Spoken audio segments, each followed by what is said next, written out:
Yeah. Okay, start studying this weekend. Okay.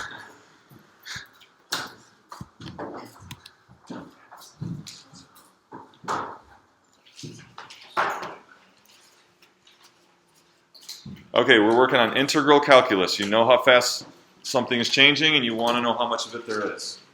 How is it that we started with this information? You know how fast something is changing. How did we represent this thing of we start with how fast something is changing? What is that? A rate. What about the rate? Just a number, a rate? We started with constant rate k? So what are we starting with? Do you agree with that? We started with a constant rate k? Peter? A rate function. Is it a constant rate function? A changing rate. Yeah, so we started with the rate of change function, and this is our changing rate function. Our changing rate function. Okay? And then we want to know how much of it there is. So our goal was to build what? So what's that? Quantity function, and we've been calling that? Accumulation function, right? So given a rate of change function, our goal is to build an accumulation function. How did we do that? How did we get from point A to point B? Or maybe point A to point Z? Okay? What was our first thing? We've got this rate of change function. What's our first step in the journey to an accumulation function?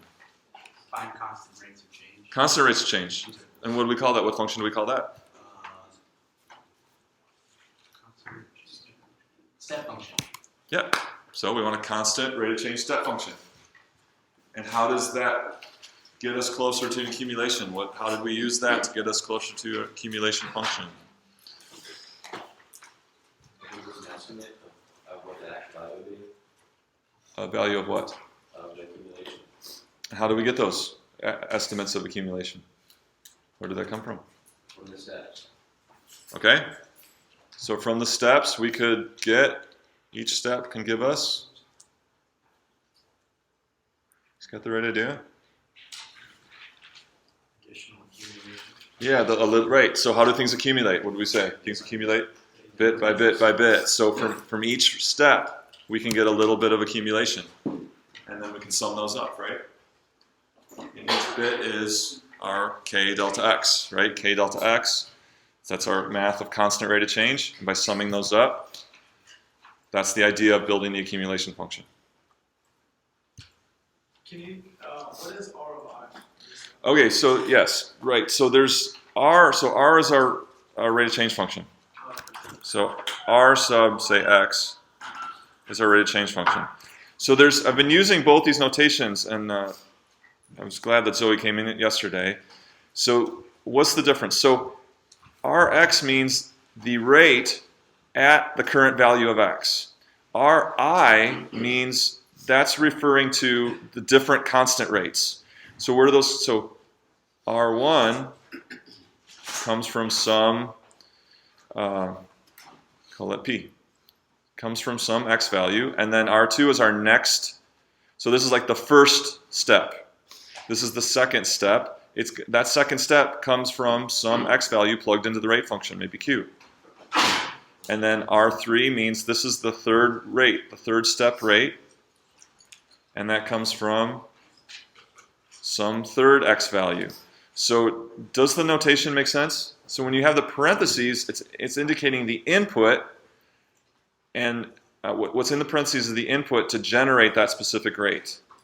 So we use different inputs to get these different steps, and then the subscript is referring to which step we're talking about. Does that make sense? So whenever you see the parentheses, that's about using the rate function with a specific value of x to get a rate, and then once we get those steps, we often name them with subscripts. Step 1, step 2, step 3, step 4. Okay, cool. So another way to look at this. So from the rate of change function Rx, we built which function? Step function. And we worked hard to understand what this left function was, and our R left is our step. Okay, and then that led us to, given the step function, on Wednesday we built the accumulation function. And that's what we ended class with last time, and you had some homework to think about those that formula. Okay, so it shouldn't be so scary anymore, okay? So maybe in the past we would have been scared, but this shouldn't be scary because we carefully built every piece of that, okay? All right, so let's review the meanings here. So there's really two parts to this. There's the left, we're adding two things together. So the left side, what does the left side represent? What does that, what I've underlined there, what does it mean? Molly? That's everything up to the left side of the delta x with the x in it that we're interested in. Okay, she says everything up to the left side of the current interval. What do you think? Yeah, it's summing up all the full intervals. Exactly right. It's summing up the accumulation for all the full intervals. So all of those intervals have our chosen delta x right here. So that's our chosen interval width, and all those full intervals have that chosen interval width. Okay, what about the second? Somebody new? Steve? The remainder. After the last full interval, Okay. the difference between x and that last interval. Okay, and so then the whole thing calculates, what does the whole thing calculate? The additional accumulation after your last full interval. That's right, additional accumulation for your last full interval. So what about this? What does that mean right there? How much is left over? What do you mean, how much of what is left over? Like the partial interval that we're in, like the bit of partial interval we have left. That's right, that's right. Okay, and then there's our rate. So yeah, this is the last bit of change for the partial interval from left x to x.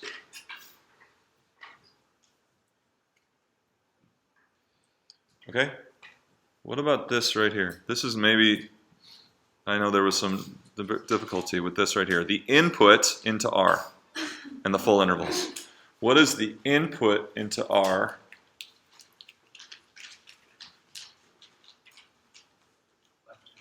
All right, so what I want you to do is talk to the person next to you and see if you can come up with an explanation of what is the input into R. That whole expression is just the input into R. Can you explain in a phrase or a sentence exactly what that input is? Go, figure that out.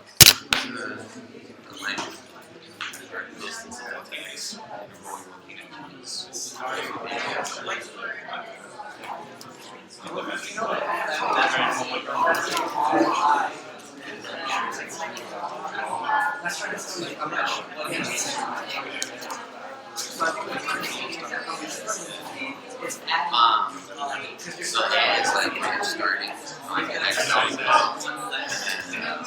I know that J minus 1 times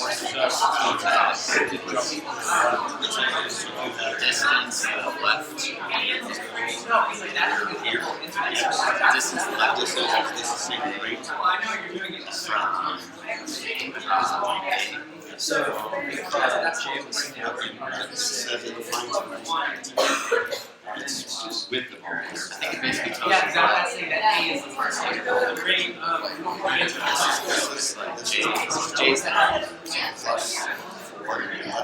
It's saying that summation of the intervals up to 3, 4.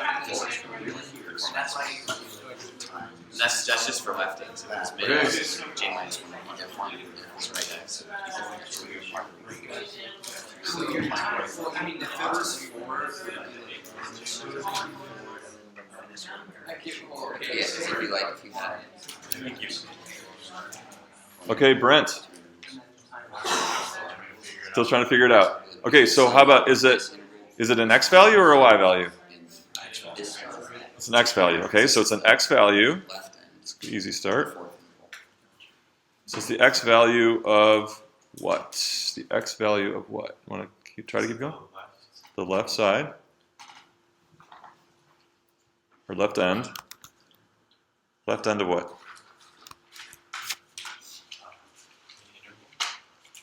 So which interval is at the left end of? J minus 1. Okay, he said the j minus 1 interval. Is it the jth interval? The jth interval. Which? The j minus 1 or the jth interval? J.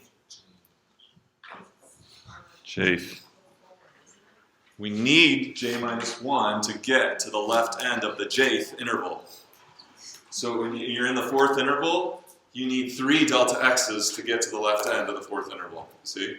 And when you're, and I'm gonna next semester we're gonna improve on how we teach that. I didn't do a great job. So when you're in the 8th interval, that's the jth. The 8th is the jth. It will take 7 delta x's, one less, to get to that left end. So Okay? how do you add A? What's that? So how can you add A? What's the starting point? Your starting x value. So you're going to start at whatever a might be 3, and then you're going to keep adding delta x's to get to the left end of the current interval, which will be 1 less delta x's than the interval. Okay. Does that help? Yeah, the thing that's throwing me off right now is like that. So this is a delta x, and are you just multiplying j minus 1 by delta x then? Yes. A plus the quantity, j minus 1 delta x. So you start at a, and this is how many delta x's you're adding. So it's a plus how many delta x's you're adding to a. Is that better? So it's like I think it's confusing because, like, for me, it finally broke through the other night was that I kept confusing j and delta x as being the same. Like the delta x has a value and the j is just the Numbering. Nice. Okay, good. I'm glad you brought that up. So it's good. Delta x is the width of the interval. It's a change in x.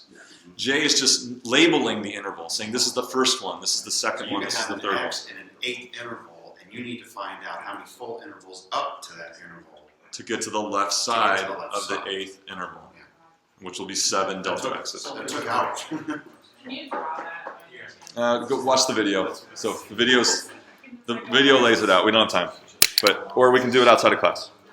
Okay. So, jumping ahead of myself here. So, what is it all about? All right. So now that's getting into the details, and the details are important, but the big picture is equally, if not more important. What is this whole thing about in the simplest terms? What is the whole thing about in the simplest terms? Then, integrate. no, what's that?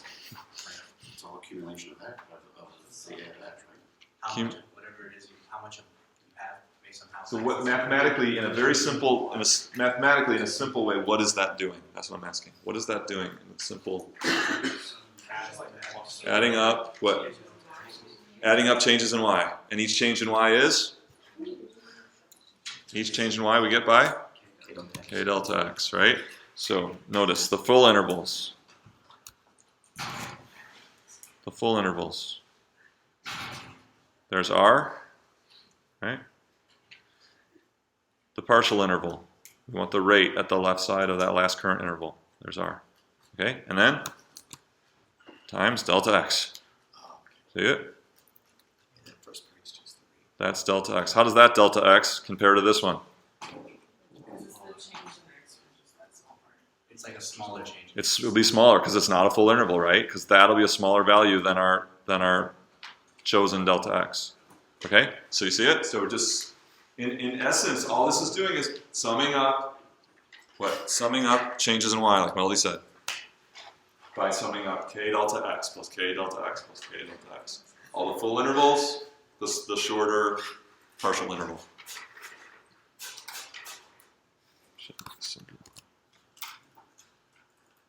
So blue is the rates, red is delta x.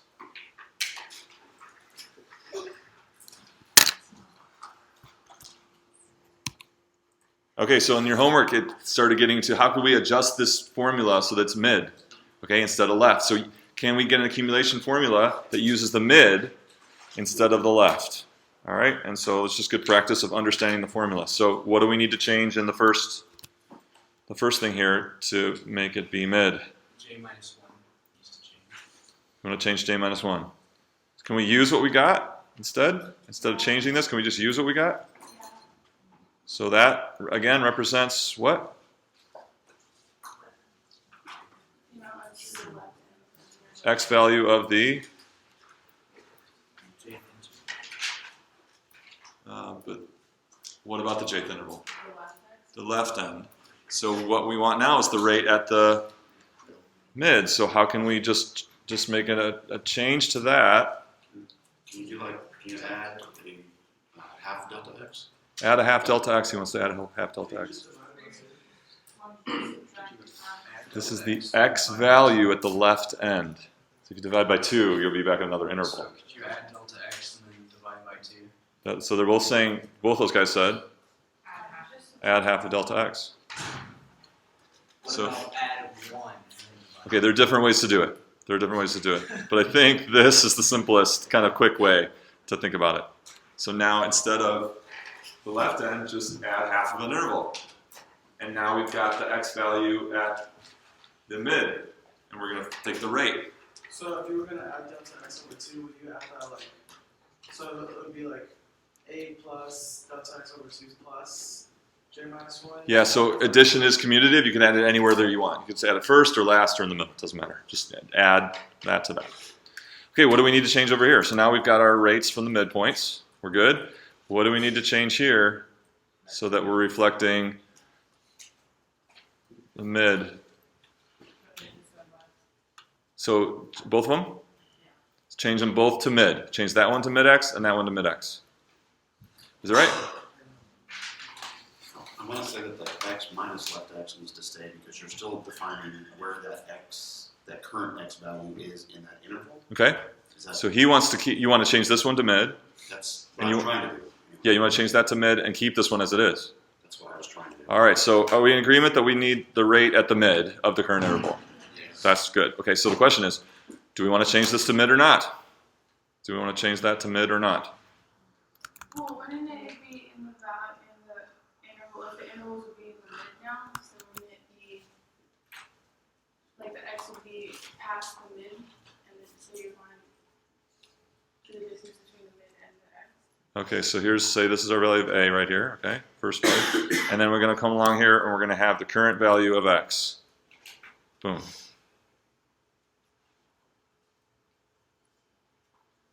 What is this thing doing? What is that? Yeah, Alexander. I don't think you have to replace it with mid because so the left x will be the left full interval before x, and then that way it's just find the little delta x to the remaining part. So you're looking at that for left x? And we got the rate, and what do we want to multiply the rate by? What? Change in x, What's that? the delta x. Delta x. Well, yeah, this little part. Yeah, so we had k times delta x plus k times delta x plus k times, what is our delta x then? Is it, so here's mid x.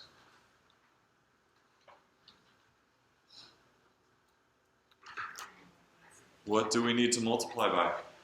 X minus mid or x minus left? X minus left, right? Because we want our delta x is starting here up to the current value of x. So if you were thinking to keep it, you're right. That's delta x for this last interval. We're accumulating we're accumulating from A up to the current value of x. So we get each little bit of accumulation, and then we need that little last segment of accumulation. Well, that black distance there that I've highlighted in black is x minus left. It's not x minus mid, right? X minus mid, first of all, in this case would be negative, and it would be this little piece over here. So that doesn't make sense. Yeah, in the example that I chose. But even if I did it over here, then our delta x wouldn't be enough, right? If the current value of x was here, then your delta x wouldn't be big enough if you did x minus mid. So we want to keep it. All right, so we need to get our input into R to be the mid, and then we need, again, input into R to be the mid. And would you still keep the, on the thing that's on top of the sigma? Uh-huh.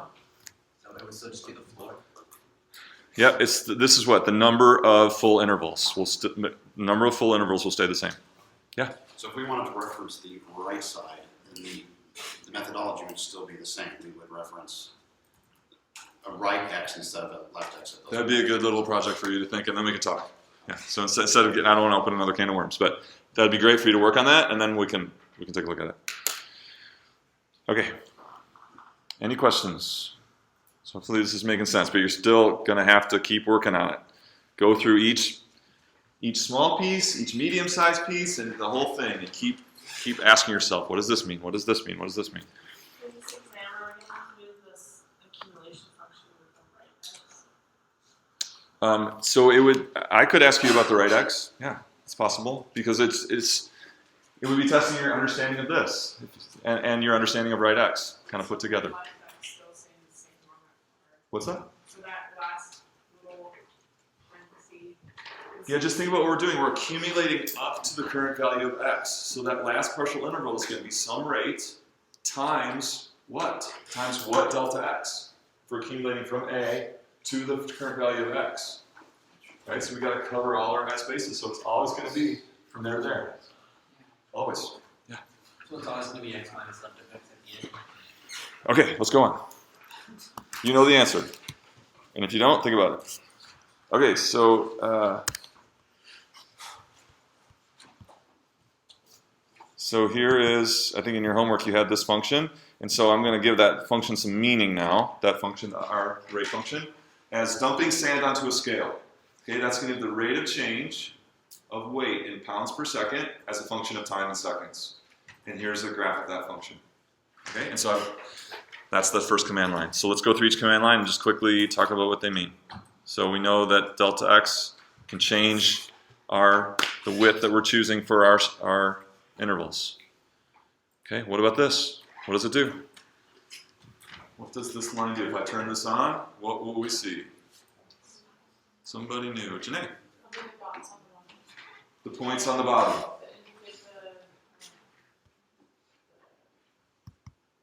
To indicate the intervals, yeah, the endpoints of the intervals, right? So that will put this is kind of just for our benefit to know where our intervals are. It puts these points on the axes to delineate the intervals. Okay? Left x. What's the input into left x? What's the meaning of the input into left x? What do we put into that? David. What kind of quantity does left x take?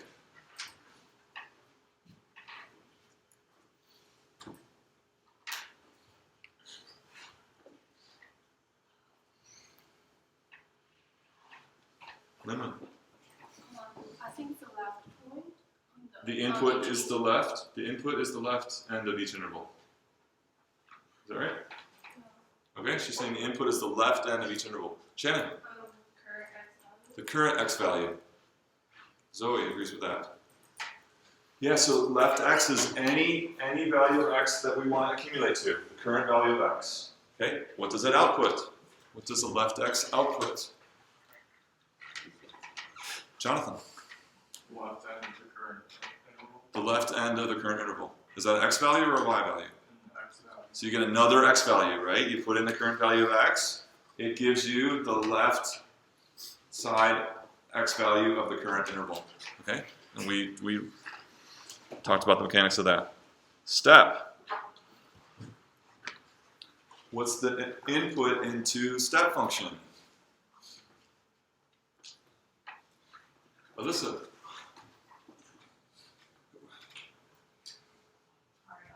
Ariana, sorry. This is Alyssa, right? No. Alina. Sorry, Ariana and Alina. Sure. What's we're going to put something into step x. What kind of quantity are we going to put into step x? What are you going to put in the input?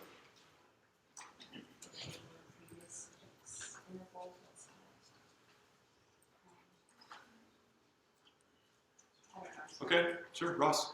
The current x value. The current x value, what do you think? That's it. So again, the current x value goes into step x. What comes out of step x? What comes out? Mackenzie, do you know? Wouldn't it just be like the steps to actually create the step function? Okay, so talk about it in terms of a value. What number comes out of the step function? Probably the starting point of each interval. Starting point of each interval. Christian? The rate at that interval, like the rate of change at that x value. Which rate of change? The rate of change for that step. Okay, yeah, Shannon? We said R left of X. That's how we built it, but I'm just asking about the final output of that. The final output, which is, right, it's the pretend rate at that current value of x, or the rate on the step, right? The rate on the step, or the pretend rate at that current value of x. And we built that by r of left of x, right? We built that up by r of left of x. Okay, so I'm going to graph this. Can you imagine what you'll see when I turn this on? Step x I've defined as r of left of x. We've got, right now I've set delta x to be 0.5. Can you imagine what you'll see?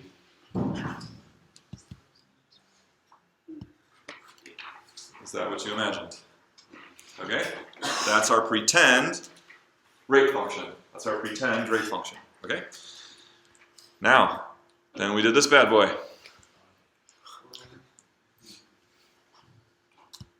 If you missed Wednesday, you missed an important day. Okay, so we built that thing up, right? Now I'm going to graph that over here on the right. And to graph on the right, you just stick an apostrophe on each x and y that you do. Okay, so some of you might have calculated this before. This is a notation that means derivative, but in Graphing Calculator, they use this to mean start a new graph window. Okay, so whenever you use apostrophe on y or x, it means you're going to make a new graph over here on the right. Start a new graphing window. So I'm going to turn this on. What am I going to see? What am I going to see when I turn this on? Talk about it. You guys talk about it. What are you going to see when you turn on the accumulation function?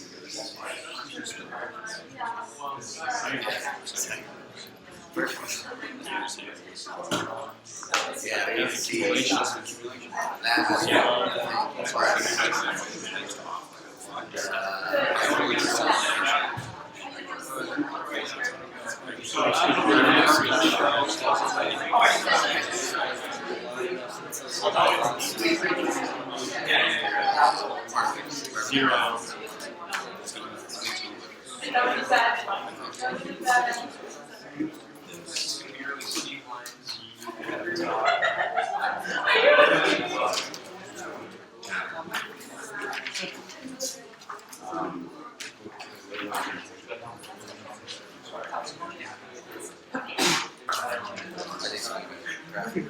So extras should probably end up going back in the corner there.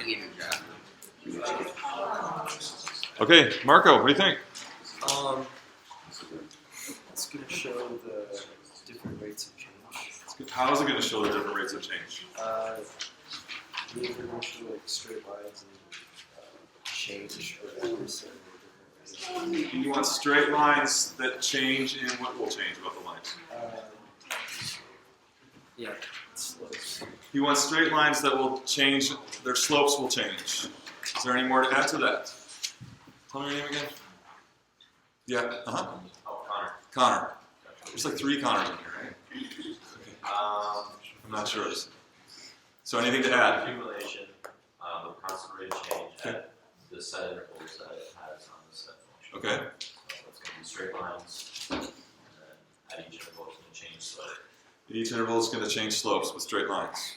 Will it be increasing, decreasing, or both? Increasing or slowly increasing or decreasing rate. Is that right? The function itself, will it always increase, always decrease, or sometimes both? Always increase. Okay, and why will it always increase? Because the rate's not a negative one. How did we build one of these before? What did it look like instead of this line formula before? What did our rule look like before for these? Piecewise with a point slope form, right? Piecewise with a point slope form. So this one would be what? 5 pieces, 5 point slope forms stacked up, right? Now we can do it all in one. All right, so I'm going to turn it on.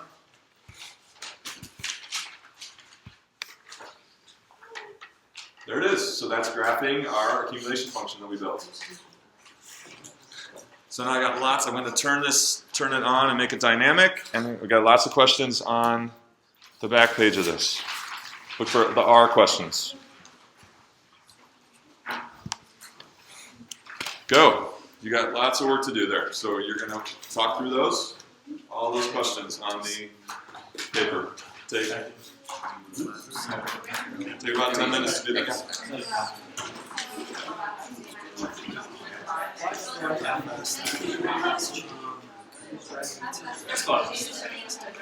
So that's saying it's constant, but it's changing over time.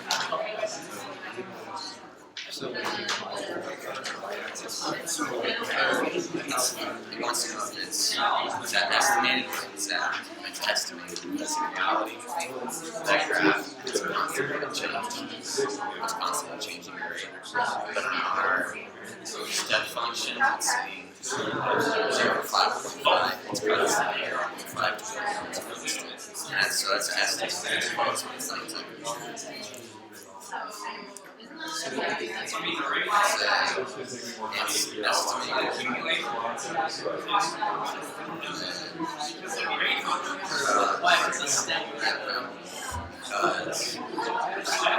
Because in reality, it's actually changing, constantly changing. But in our step function, that's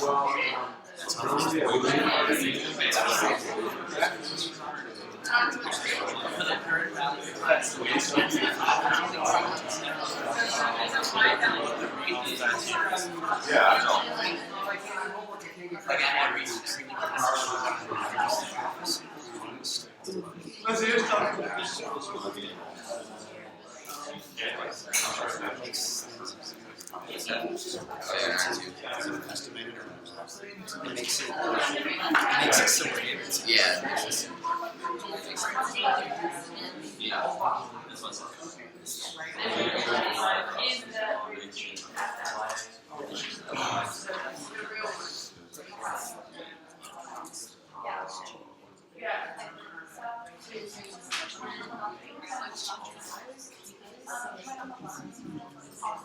Oh yeah, well the next one is that we have to use that rate to change those.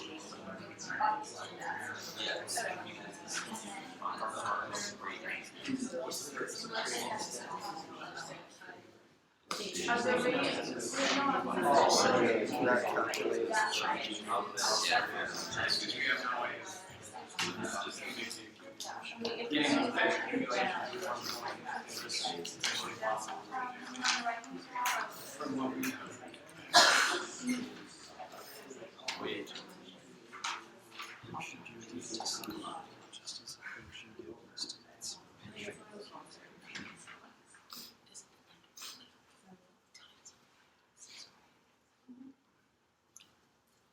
What's the probability that in a room of talking people, everyone stops at the same time? We started doing something. That's correct.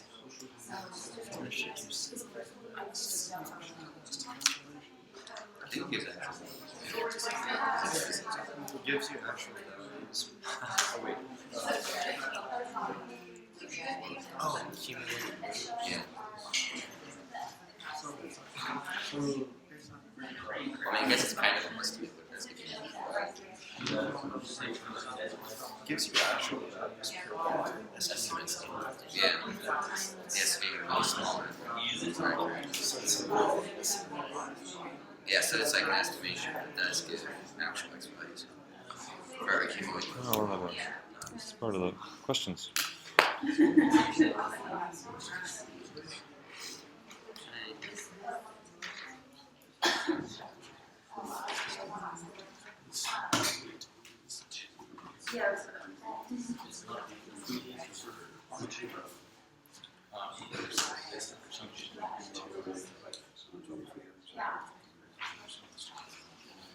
this kind of gives you.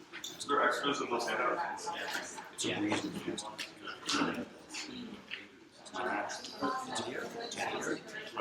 Yeah. You did. And then number Yeah. 3. Oh, yeah.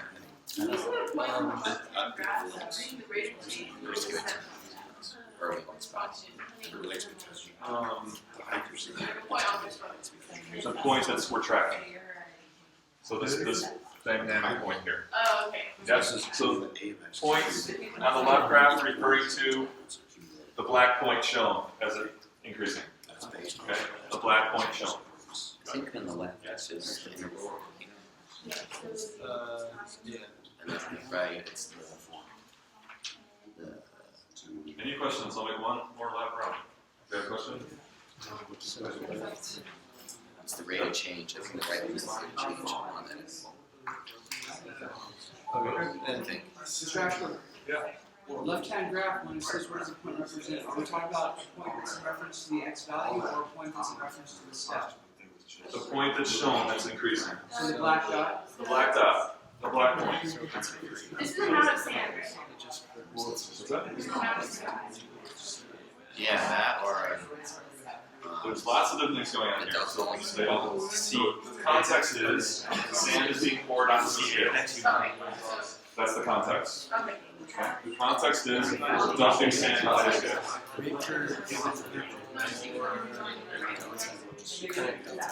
yeah. It doesn't tell you that it's x.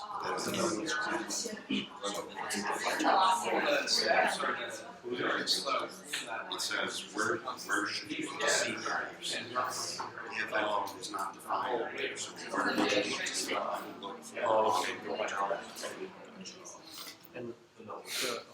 I don't agree with you.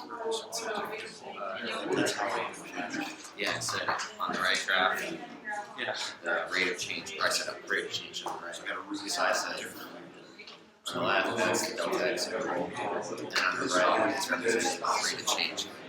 otherwise Like when I read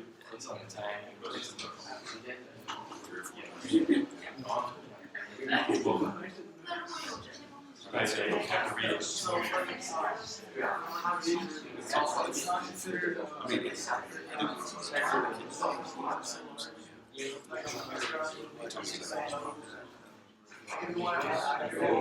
said it's Okay, so again, so with smaller intervals, what is the standard graph?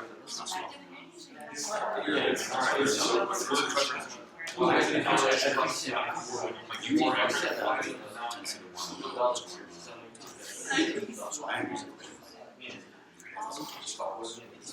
See the difference? So it's good that you can see that, okay, I think I know what's more accurate, but eventually it's why is it accurate in the first place? it takes both of them out of it.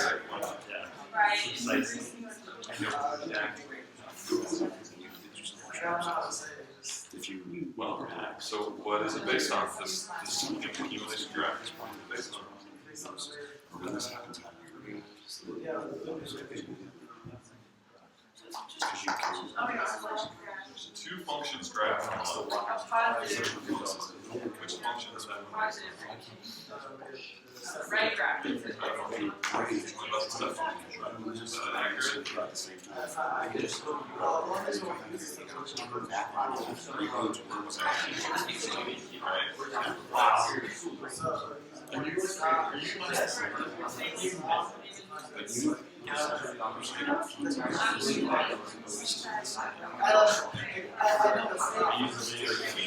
two functions graph over on the left.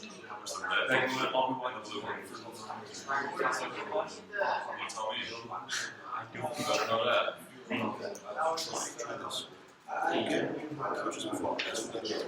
Rate function. What does this mean for delta?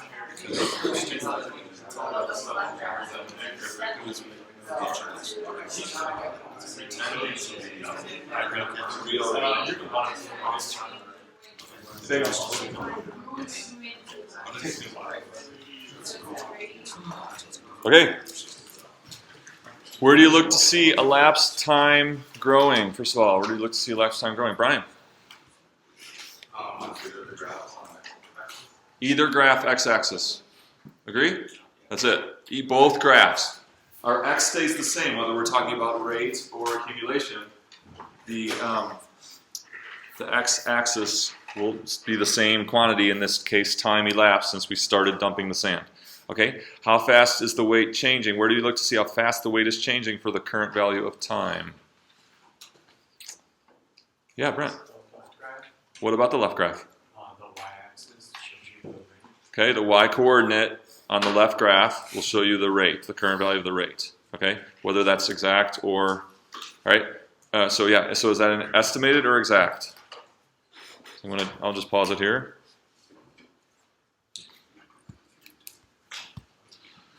Okay, estimated or exact rate? Estimated, David, why estimated? because we're just using the left hand corner of each interval. Right. So this is the y value of the step, which is our estimate of the rate. At this, can you see what the exact rate is at this current value of x? Can you look on the graph and see what the exact value of the rate is right now? Yes. Explain it to me, Christian. Where is it? Well, it would be on the R of X line, so the red line, instead of the blue line. Okay. So are you looking at that point right there? Yes. Actual rate at this current value of x is that. But the step graph tells us it's much higher, right? It tells us it's that blue, the y value on the blue step. Okay, if you have the exact rate of change function, what's the purpose of creating the step rate function? How does it help in achieving that purpose? We're going to skip that question. You should know that. Okay, where should you look to see a of x? Does the function give estimates or actual values of accumulated weights?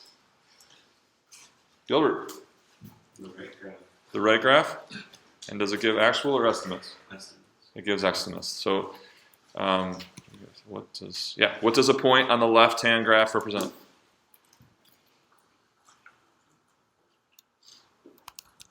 That point right there. What does that point represent? Somebody new. Tell me your name again. In the orange shirt. Chris. Curtis? Chris. Chris, sorry. All right, Chris. What does that point represent right there? It's the rate, isn't it? So does that point mean one piece of information or something else? It's actually two pieces of information, right? So what two would it be at that point?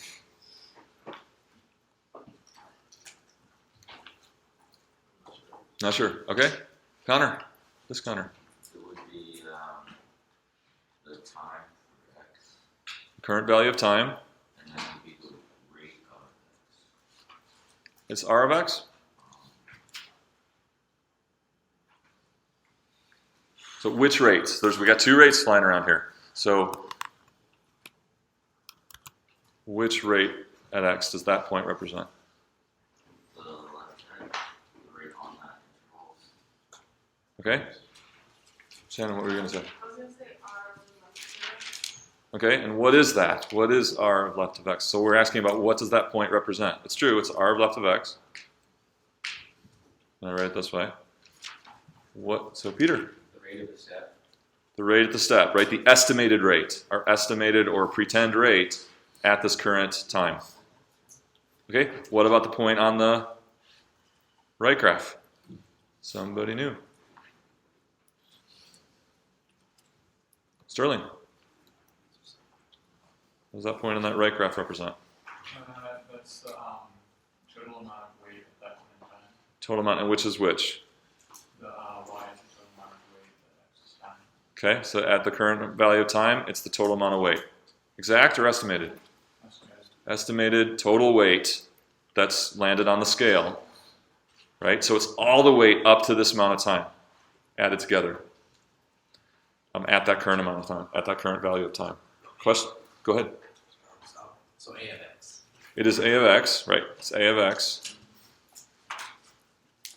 which is an estimated total accumulated sand weight at the current value of time.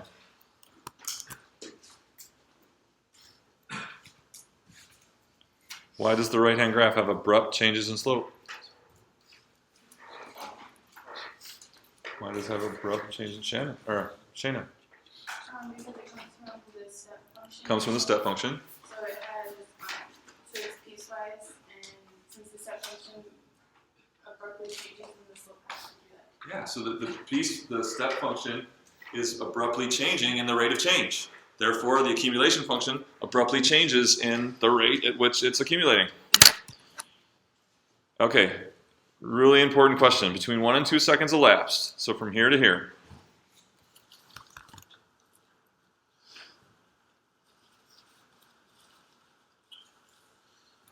Is the weight increasing or decreasing?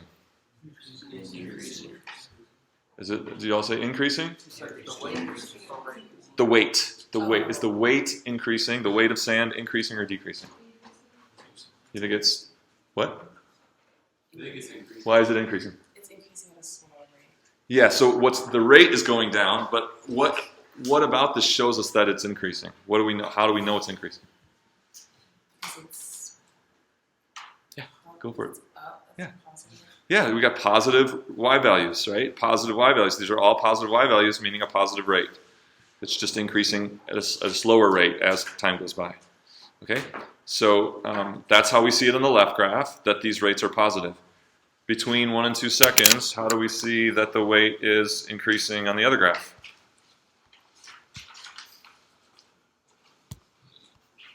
Kaylin, how do we see on the right graph that the weight is increasing between 1 and 2 seconds? What, Kaylin? Well, it has a positive sign, right? And so it's, say it like a kid would say it. Why, how do we see that it's increasing? It is going up. It's going up. So here was our accumulated weight at 1, and then at 2, it was higher. It went up the whole time, right? So it's going up. Okay, I really wanted to get to this question. Can I give you the time back on another day? I'm going to give you the time back on another day. Let's do this. How can the change in weight between 0.5 and 1.5 seconds be determined from the left-hand function, and how can it be determined from the right-hand function? So if you didn't do this, this is a really important question in terms of what calculus is about. So anyone, how can I, so now this is from, what did I say? From 0.5 to 1.5. We want to get the change in weight in that time interval using this, the idea of the right-hand function. James? The width of the interval times rate 2 plus the width of the interval times rate 3 plus the width of the interval times rate 4. Okay, so how many intervals there? I'm doing half-second intervals. I'm going from 0.5 To 1. to 1.5. I did 0.5 to 1 because that's the width of the interval for the rate we have there. Okay, so that's the first interval of 0.5 Correct. to get from 0.5 to 1, and then to get to 1 to 1.5 would be, Another 0.5. yeah, okay, so you said? The width of the interval 0.5 times rate 2 plus times rate 3 plus times rate 4. So we want to just get the change from 0.5 to 1.5. Yeah, 0.5 times rate 3 plus 0.5 times rate 4. Why do you keep wanting that? I'm gonna Oh, 2 change. 1.5 because I'm not paying attention. Okay. But you got it. You nailed it. You just. Okay. So yeah. So it's k delta x plus k delta x, right? So it's a little bit of accumulation from rate 2 plus a little bit of accumulation from rate 3, and then what about the right-hand function? So that same. How can I calculate the same value from the right hand, Christian? I put the value of y at 1.5. The value of y at 1.5, and how can you represent that? So this is our a function. A of 1.5. A of 1.5. Minus a of 0.5.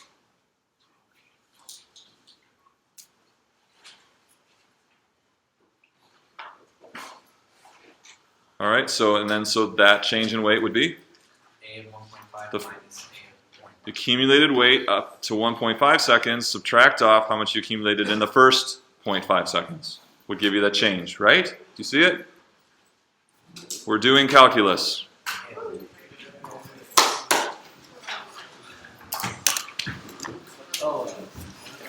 Yeah. Oh, I forgot to mention. Study this weekend.